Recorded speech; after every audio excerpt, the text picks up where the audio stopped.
Hello there and welcome. This is as always Mikhail or Michael speaking, and before this video starts, as always, I want to say thank you all who decided to support me financially, be it through Patreon, PayPal or Super Thanks. I really appreciate your generosity, so thank you friends and have a blessed day. Now today's video I will start in the general Bakhmut direction, where as it would seem, after a small operational pause, Russian forces restarted their offensive operations, mostly of course on its southern flank, where throughout the last 48 hours they continuously assaulted Ukrainian positions to the north of Ivanivske, fought and stormed buildings and streets within village of Ivanivske itself, attacked in the middle of both Ivanivske and Klishchiivka, continued their fight for the dominating heights, as well as attacked in the general direction of Andriivka. And as a result of those offensive efforts, were able to successfully advance. First, let's talk about Russian advance north of Ivanivske, where they attacked in the direction of the tactical heights that are situated here. These tactical heights include important and versatile Ukrainian defensive trench systems that overlook Russian positions west of the village of Chromove and secures so-called Road of Life, which leads to Ivanivske and is the only road that can effectively supply Ukrainian formations fighting in this village. This is exactly how much territories Russian forces took control over within the last 24 hours, as you can see, successfully storming the tactical heights and forcing Ukrainians to retreat from their vital defensive positions. As I speak, Russians continuously attack in attempt to clear the fortifications on this hill and to take full control of it, and if Russians are able to do so, the Ukrainian defensive efforts in the village of Ivanivske will be greatly compromised. Controlling the tactical heights that overlook the village completely is already a problem out of itself, but with this recent Russian gain, this road will come under full Russian fire control, which will greatly hinder Ukrainian supply and rotation system in this village and its surrounding areas.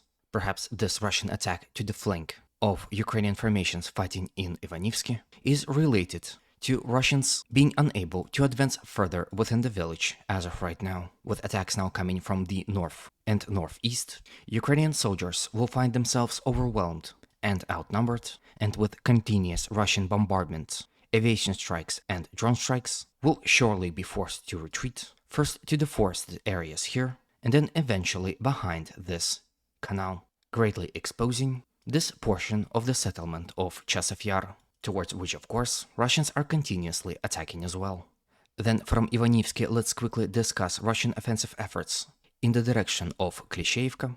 Some time ago, Russians established a full control over the important and vital trench network system located on the tactical heights that overlook Klishchiivka, which did not allow Ukrainians to take full control over this village, and also supported Russian efforts in defending their positions along this rail line. Here, Ukrainians were committed into several counterattacks in attempt to recapture this vital strongpoint. However, all of their attacks failed. Usually after that, Russians go on the attack on their own, but they too bring no results. Despite continuous Russian effort to storm and capture Klishchiivka in its entirety, so far this goal is out of reach, but with the whole front line now starting to move forward, we might see the situation here changed quickly. All those offensive and defensive efforts are supported by Russian artillery, aviation and drones. For example, here on this video, you can see Russian bombardments of forward Ukrainian positions northwest of Klishchiivka and within the village itself. From Klishchiivka, let's discuss further Russian advances that took place along this rail line, which eventually leads to Andriivka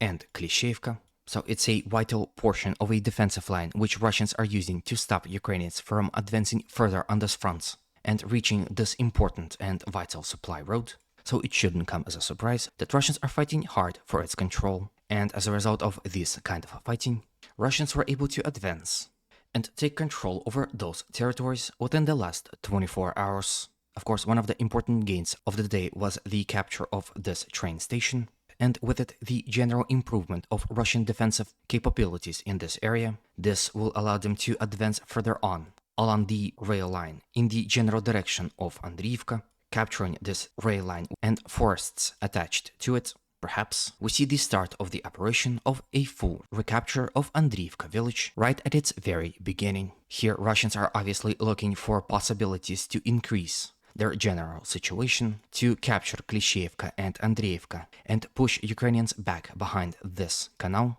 with an obvious intent to solidify the front line before they would storm the city of Chasiv Yar. And so far, judging by where and how Russians are attacked, this is their main intent and goal. And like mentioned previously at the very beginning of the video, the offensive actions here restarted just a few days ago, but we already see the precursors of the capture of Ivanivske, Klishchiivka, and Andriivka.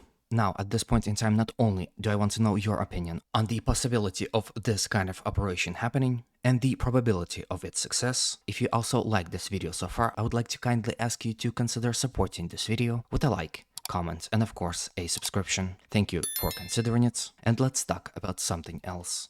Recently, Russians launched one of the most massive strikes on the territory of Ukraine, with the most interesting one be near the settlement of Zaporozhye, in which Russians targeted the Dnipro hydroelectric power plants. Here on this video, you can see the start of this attack with rockets flying directly at it, with more videos to follow up, with even more strikes in it. Of course, despite anything that people would say, Russians didn't have an intent of destroying the dam itself. What they were targeting was the electric plants on its own in attempt to completely disrupt Ukrainian electricity in this region, and so far they were successful in those endeavors. Ukrainians was already struggling with electricity, and now with this strike, those problems will become even worse. The strikes themselves penetrated the concrete structure and damaged vital machinery in the depths of the dam. And the end result of such attacks you can see on your screens. At the time of recording, mostly the fire was put out, however at some places it is still raging on,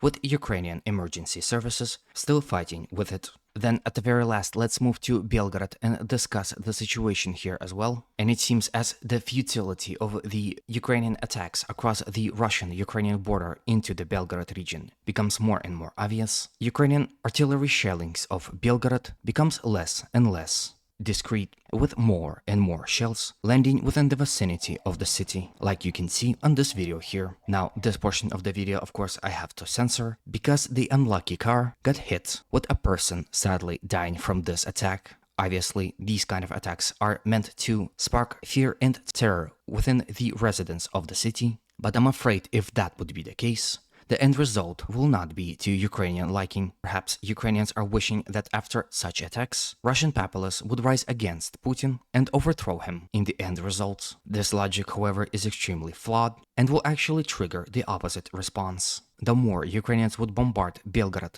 and its surrounding villages, the more hatred and rage they will spark within the Russian populace. This will not only motivate them to perhaps join the Russian army, but be in favor of more radical measures when it comes to this war. So again, it seems that with these kind of attacks, Ukrainians are not just shooting themselves in the foot, but cutting their two legs clean off. Now again, as always, if you agree or disagree with my opinion, please do say what you think about this in the comment section. It is there for a reason, and I would love to read your opinion on what I've just said. At this point in time, I end today's video. Hopefully it was to your liking and was informative enough. As always, humanity calls me to condemn all violence against human beings. Have a good day, and always remember, Russia will be free and great.